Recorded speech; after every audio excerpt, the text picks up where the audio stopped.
vient l'Ancien Testament? L'Ancien Testament, nous l'avons vu, est l'équivalent de la Bible juive, que les Juifs appellent également le Tanakh, un acronyme formé des premières lettres des trois parties de la Bible hébraïque, la Torah, donc le Pentateuque, les Nevi'im, ou les prophètes, et les Ketuvim, les autres écrits ou hagiographes. Avant d'être mis par écrit, le contenu de l'Ancien Testament fut transmis oralement de génération en génération. Dans nos cultures, qui sont des cultures de l'écrit, il est vrai que l'on est plutôt sceptique quant à la fiabilité d'une transmission orale.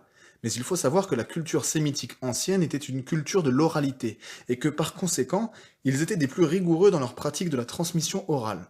On observe d'ailleurs ce même phénomène dans d'autres cultures. La littérature scandinave, par exemple, avant d'être mise par écrit, fut transmise oralement pendant une longue période. C'est également le cas des œuvres d'Homère, qui ont été mémorisées et transmises oralement pendant des siècles avant d'être mises par écrit. On voit donc bien que ce qui ne pose pas de problème pour des textes aussi importants que l'Iliade ou l'Odyssée, par exemple, ne doit pas non plus poser problème pour les textes de l'Ancien Testament. La mise par écrit a débuté avec Moïse. On le voit dans le livre de l'Exode où Dieu demande à Moïse d'écrire, je cite, « pour que le souvenir s'en conserve ». Traditionnellement, on attribue la rédaction des 5 premiers livres de la Bible, le Pentateuque ou la Torah, à Moïse, aux alentours de 1300 ans avant Jésus-Christ. Dans ces écrits, il est expliqué la création du monde, la chute de l'homme, et la manière dont Dieu choisit son peuple, le libère de l'esclavage et lui donne une loi. Par la suite, les Nébi'im ont été rédigés par des rois et des prophètes, jusqu'aux alentours de 400 ans avant Jésus-Christ.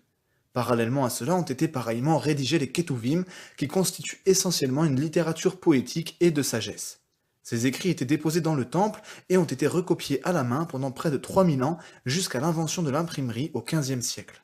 Par ailleurs, on s'aperçoit que ce Tanakh fut considéré comme complet très tôt dans l'histoire, c'est-à-dire que les Juifs savaient qu'il n'y aurait pas de livre à y ajouter, car en plus des éléments déjà cités, nous sommes en possession d'écrits datant de 132 ou encore de 125 avant Jésus-Christ, et dont les auteurs parlent du Tanakh comme d'un ensemble déjà défini. Nous avons par exemple la traduction du Siracide par le petit-fils de Ben Sira, ou encore le deuxième livre des Maccabées, qui tous deux parlent de la loi, des prophètes et des écrits. Jésus lui-même parle de la loi, des prophètes et des écrits dans les évangiles. On voit donc bien là que la loi, les prophètes et les écrits représentent la Torah. La loi, les Nevi'im, les prophètes et les Ketuvim, les autres écrits ou hagiographes, c'est-à-dire les 24 livres reconnus comme parole de Dieu par les Juifs qui forment un tout, un ensemble bien défini et délimité dès au moins le 2e siècle avant notre ère. Dans la deuxième partie de cette vidéo sur l'histoire de la Bible, nous verrons comment le Nouveau Testament nous est parvenu. C'était Curious, j'espère que cette vidéo vous a plu, n'hésitez pas à me faire part de vos remarques et questions dans les commentaires ou par mail, pensez aussi à aimer la vidéo et à vous abonner pour soutenir la chaîne et être tenu informé de ses nouveautés. À la semaine prochaine.